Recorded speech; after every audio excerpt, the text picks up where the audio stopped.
আমার কাছে মনে হয় ইনফ্লুয়েন্সার তারা যারা আসলে প্রপারভাবে বা গুড ওয়েতে আপনাকে ইনফ্লুয়েন্স করতে পারে। বাট আমাদের বাংলাদেশে এখন কনসেপ্ট হয়ে গেছে যারা ভিডিও বানায় তাদেরকে আমরা ইনফ্লুয়েন্সার বলি, but not everyone is influencer, because influencer needs to have some quality, যে তার এমন কিছু কোয়ালিটি থাকতে হবে বা এমন কিছু কোয়ালিফিকেশন থাকতে হবে যাতে আমি তাকে ফলো করি, I am getting something better from that person. So সবাই ইনফ্লুয়েন্সার না, আসলে কন্টেন্ট ক্রিয়েটাররাই ইনফ্লুয়েন্সার না। ইনফ্লুয়েন্সার আমার কাছে মনে হয় অনেক আগের যুগ থেকে আমরা আসলে যদি বলি আমাদেরকে অনেক বেশি ইন্সপায়ার করতে বিভিন্ন লেখক কবি, কখনো বা আমার ফ্যামিলির কোনো বড় কোনো মানুষ, কোনো একটা স্পোর্টস পারসন। সো ইনফ্লুয়েন্সার আসলে সেই মানুষগুলাই অনেক আগের থেকে হয়ে আসে। এখন জাস্ট বিকজ আমরা ভিডিও বানাই তার মানে এই না যে আমাকে মানুষ রেগুলার দেখে বলেই আমি ইনফ্লুয়েন্সার হয়ে যাচ্ছি। সো কন্টেন্ট ক্রিয়েটাররাই ইনফ্লুয়েন্সার না। এটা হচ্ছে সব খারকে খার নয়, এরকম একটা কথা।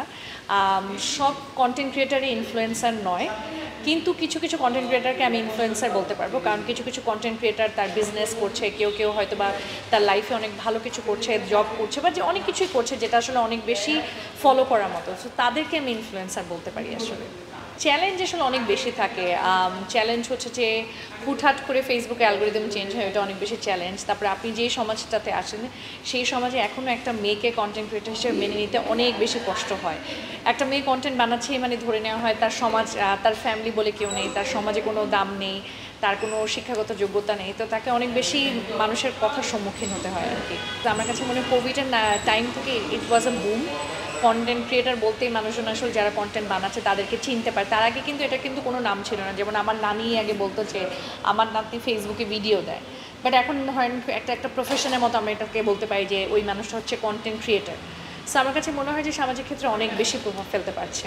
আপনি যদি ধরেন আমাদের সমাজে ধরেই নেওয়া হয় ডাক্তার, ইঞ্জিনিয়ার, অথবা ব্যাংকে চাকরি করা, অথবা সরকারি চাকরি করা, এগুলাই হচ্ছে মূলধারার চাকরি। এর বাইরে যে একটা মানুষ আর্ন করতে পারে, এর বাইরেও যে জীবনধারা কতটা স্বাভাবিক হতে পারে, এটা আসলে মেনে নিতে আমার মনে হয় যে আমরা অনেকটা মেনে নিতে শিখেছি, কিন্তু তারপর আরও কিছু বছর আসলে লাগবে মানতে।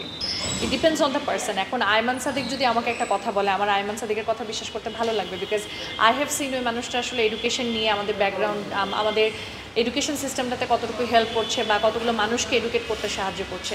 কিন্তু সবাই এসে বললে আসলে সবার কথা আমি শুনবো না। তো it depends on the person যে ওই মানুষটার অ্যাকসেপ্টেন্স আসলে সোসাইটিতে কত বেশি, তার উপর ডিপেন্ড করে আসলে।